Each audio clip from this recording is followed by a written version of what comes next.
Good morning, dear student. I'm Kunal Kiran from the Millennium School, Lucknow. Children, we have been discussing about admission of a partner and its accounting treatment. We have already discussed accounting treatment towards goodwill, accounting treatment related to reserves and surpluses and accumulated losses. Yesterday I have discussed revaluation of assets and liabilities, and the same time I had solved one question. Today, moving forward, I'm again taking a new illustration to clarify the concepts till then we have learned. So this illustration says A and B are partners in a firm. Their balance sheet as at 31st March 2020 was liability side items are given and asset side items are given. Now on 1st April 2020 they admit C as a new partner on the following conditions. So 9 adjustments are given, and at the end question asks prepare revaluation account and capital account and of the partners and the opening balance sheet. So question asks for preparing ledgers as well as balance sheet, but we will do comprehensively because in board's examination they can ask ledger and balance sheet, and they can also ask journal entries and balance sheet. So in the beginning of our learning we should I would like to take comprehensively. I will tell you each and every journal entries involved here, and the ledger, how you will enter it. So the rule yesterday I have told you to solve these type of question. First of all, you make a format of ledger. Almost 1/3 part will be devoted for the revaluation account. Make a format of revaluation account. Then partners capital account. It will take half portion of your registered page of the register, and half will be devoted for the balance sheet. First of all, you do make a format of these accounts and balance sheet, and after that, one by one, you check the adjustment, and whatever the assets and liabilities are involved, ticked it. And then one by one, from the liability side, one by one, we take items and we will adjust it and record all the requirements, right? So first adjustment says C bring in 40,000 as his share of capital, but he is unable to bring any amount for goodwill. So he's not bringing premium for goodwill. So we will do accordingly. We will adjust the premium for goodwill from his current account.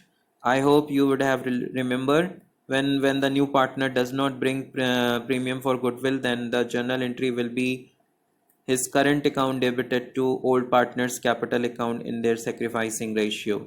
Now moving forward, second adjustment is given. The new profit sharing ratio between A, B and C will be 3:2:1. So new profit sharing ratio has been given, and old ratio is not mentioned anywhere in this question. It means when question is silent about the old profit sharing ratio of the old partners, then it is assumed it is 1:1. So we will consider their old ratio 1:1, and on the basis of that we will calculate sacrifice or gain share, right? So 3:2:1. So next is claim towards workman compensation. So workman compensation reserve is involved. I have ticked. Now second is claim to a bad debts amounting rupees 6,000 are to be written off. So debtor as well as doubtful debt is involved. Creditors are to be paid 2,000 more. So creditors are involved. Now outstanding expenses, provide 2,000 to be 2,000 be provided for an unrecorded liability for damages. This is unrecorded liability. This is not given in the balance sheet. We will record it. Outstanding expenses be brought down to 1,200. Outstanding expenses are given. So this is related to outstanding expenses. Shikha, an old customer whose account was written off as bad debt, has promised to pay to 2,500 in settlement of her dues. Okay. promise to pay is not an event, but sometime we take it positively that if she has promised, then definitely she will pay. So on that case, we have a different treatment we will discuss. And the last one is given goodwill is valued at 1.5 years purchase of the average profit of last 3 years less rupees 12,000. The profit of last 3 years amounted rupees 10,000, 20,000, and 30,000 respectively. So this way we will see these are the ticked one which is not in the balance sheet. We will do accordingly. So first I'm taking workmen compensation reserve. Liability side, workmen compensation reserve is given 5,600 and actual claim towards workmen compensation is given 3,000. So the concept is actual excess over actual liability will be distributed among the partners, right? So the journal entry for this is workmen compensation reserve.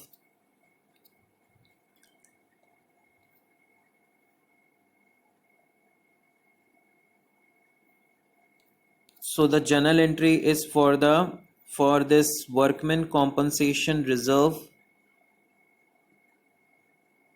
account debited, workmen compensation reserve account debited with 5,600 to workmen compensation claim 3,000 to rest of 2,600 will be distributed among the old partners, that is A and B. So to A's capital to B's capital in their old ratio 1:1. So workmen compensation claim of rupees 3,000 will be shown in the balance sheet. So this is shown in the balance sheet, right? Now 3,000 shown here, and capital have been credited, old partners capital have been credited. So we will write by workmen compensation reserve 1,300 and 1,300 because out of 5,600 3,000 is devoted for the claim. The remaining excess amount is 2,600 and this 2,600 will be distributed among old partners, that is A and B in their old ratio, and the old ratio is assumed is 1:1 here because nothing is mentioned about the old ratio and the question is totally silent about the old ratio. So when question is silent, it is rule that we assume that the old ratio is 1:1. So 2,600 will be distributed 1:1. So A will be credited with 2,300 and B will be credited with A will be credited with 1,300 and B also will be credited with 1,300. Now next is outstanding expenses. Outstanding expenses, there is a adjustment. So outstanding expenses be brought down to 1,200. So outstanding expenses is to be brought down to 1,200 means earlier in the balance sheet book value of outstanding expenses is 3,000. Now it is to be revalued at 1,200. So the difference between 3,000 and 1,200, that is 1,800. So outstanding expenses as a liability is decreased by 1,800 and the journal entry for this is revaluation account debited to outstanding expenses account.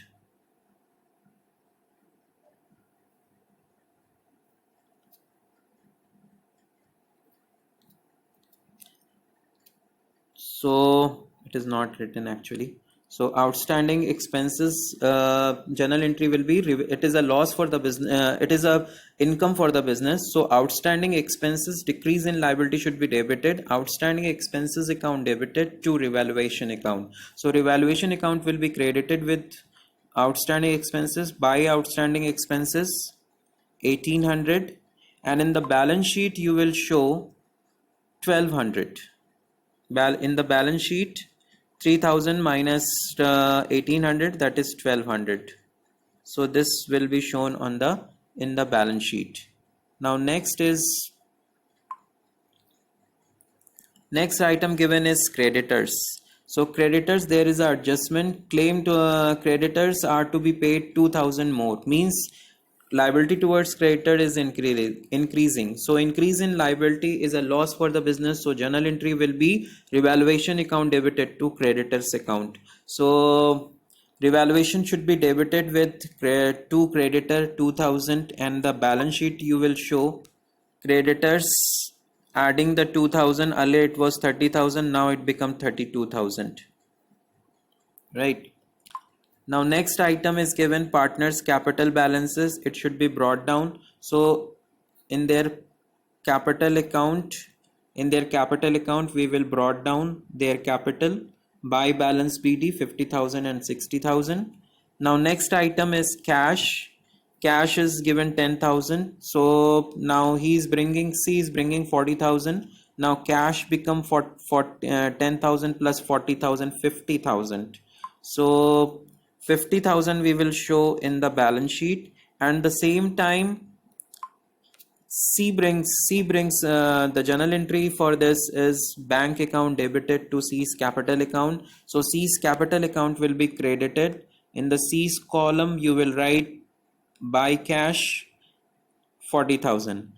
Children, it should be very much clear when in the question in the balance sheet cash is given, and then you follow the cash account, and if in the balance sheet bank is given, then you follow the bank account. If both are given, then you will follow bank account, although it is discretionary on you, but we prefer to follow bank account.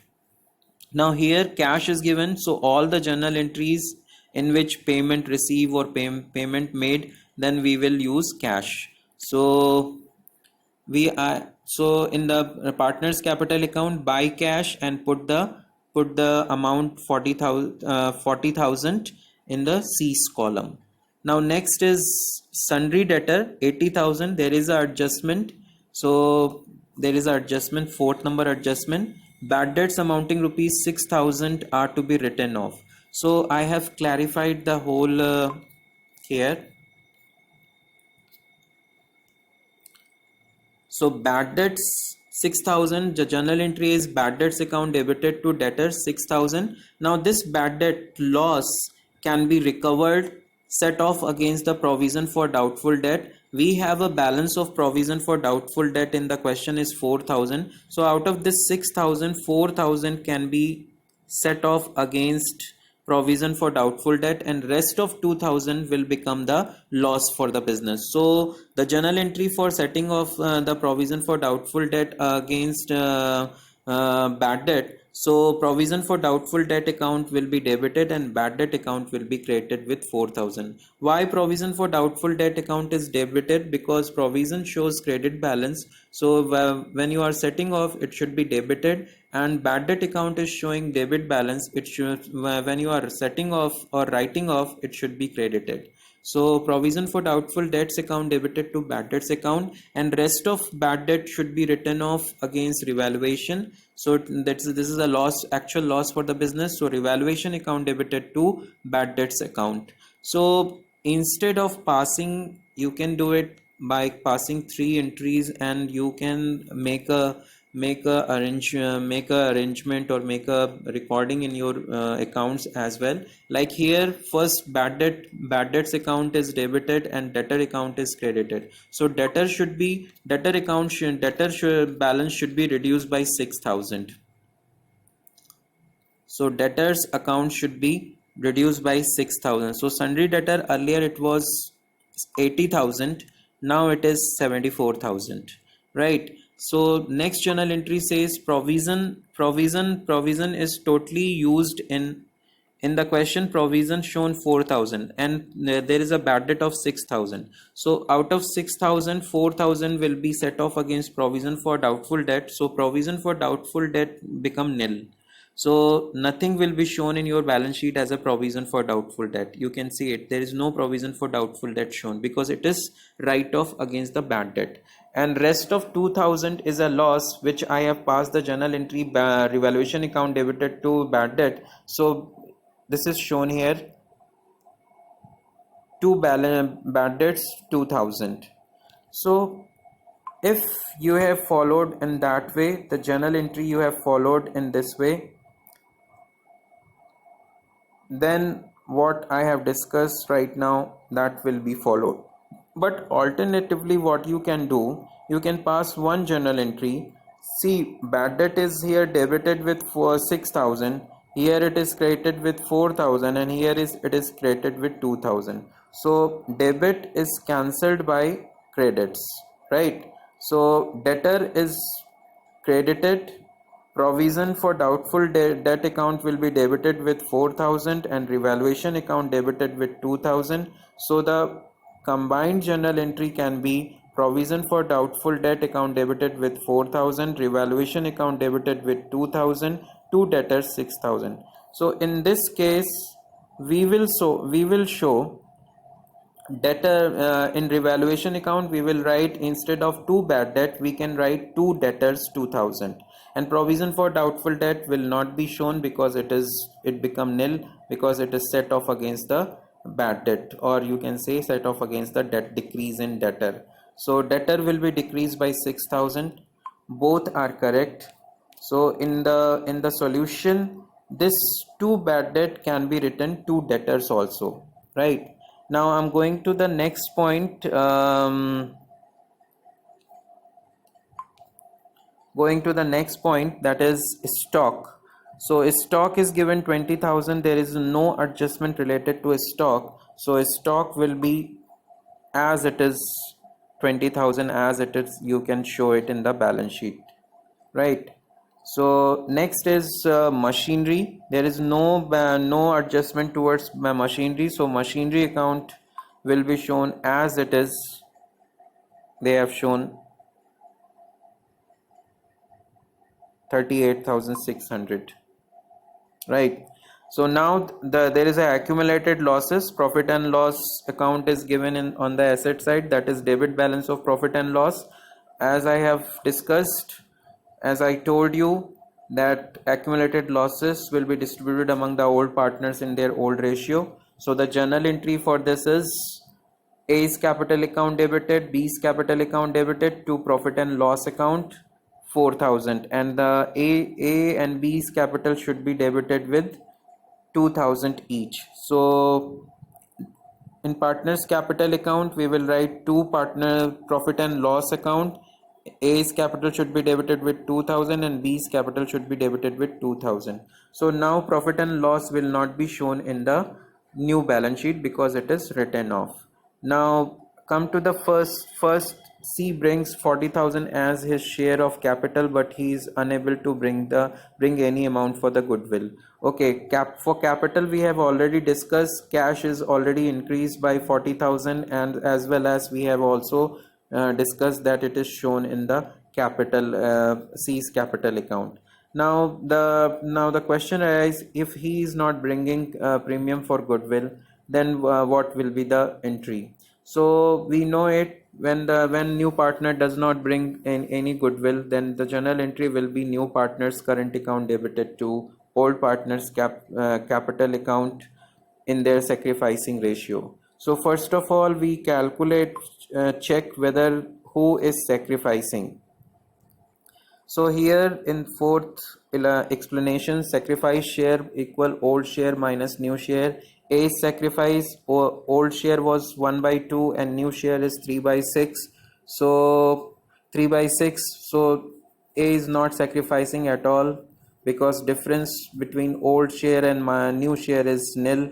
B is sacrificing. Earlier he was having a half share. Right now he is having only 1/3 share. So 1/6 share he is sacrificing. So whatever the premium for goodwill will be calculated will be credited to B's capital account, right? So goodwill we have calculated.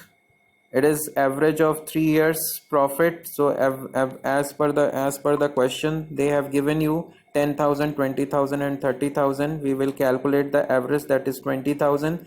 Out of this 20,000 we will deduct, it is the question says that goodwill is valued at 1.5 years purchase of the average profit of last 3 years less 12,000. So we will multiply it by 1.5, then we will deduct 12,000.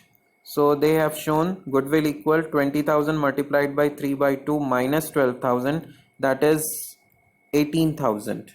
So good value of goodwill is 18,000 and C's share is 1/6, so that is 3,000. So the journal entry for the goodwill adjustment is C's current account debited to B's capital account, because B is only sacrificing, so he will be credited with 3,000.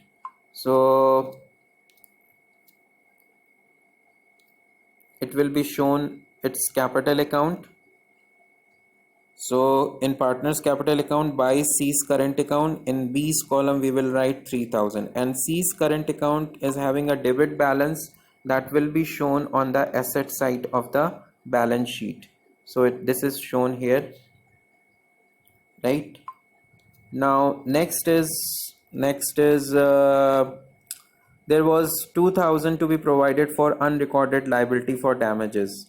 Unrecorded liability, this is a loss for the business, so the journal entry is revaluation account debited to unrecorded liability. So revaluation account should be debited with damages payable account, right? And in the balance sheet we will show the damages liability towards damages payable account 2,000, right? Now the next is Shikha, an old customer whose account was written off as bad debt.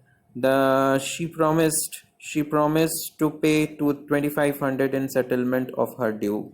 So there are two views, and if such question comes, you will straightforward you can give that promise is an event, it is not an event transaction, so we will not record it. But another view is there is another view that promise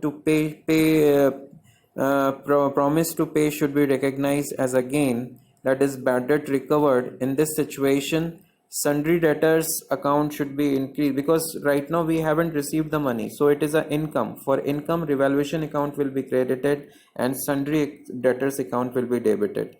Then the revaluation account is like this, and the balance of sundry debtor will also be changed. So right now I'm taking the first view. When the promise is given, it shouldn't be considered as a transaction and it should not be recorded in the books of account. So this is all about. Now you will calculate debit side total is 6,000 and credit side total is only 1,800. So the difference of 4,200 is a loss on revaluation, and this loss on revaluation will be transferred to old partners in their old ratio, and the journal entry will be A's capital account debited, B's capital account debited to revaluation account. So partners capital are debited, so on the debit side you will write down to revaluation account 42,000, 1:1, that is 2,100, and 2,100 will be entered on the debit side. Now you make a balance of it.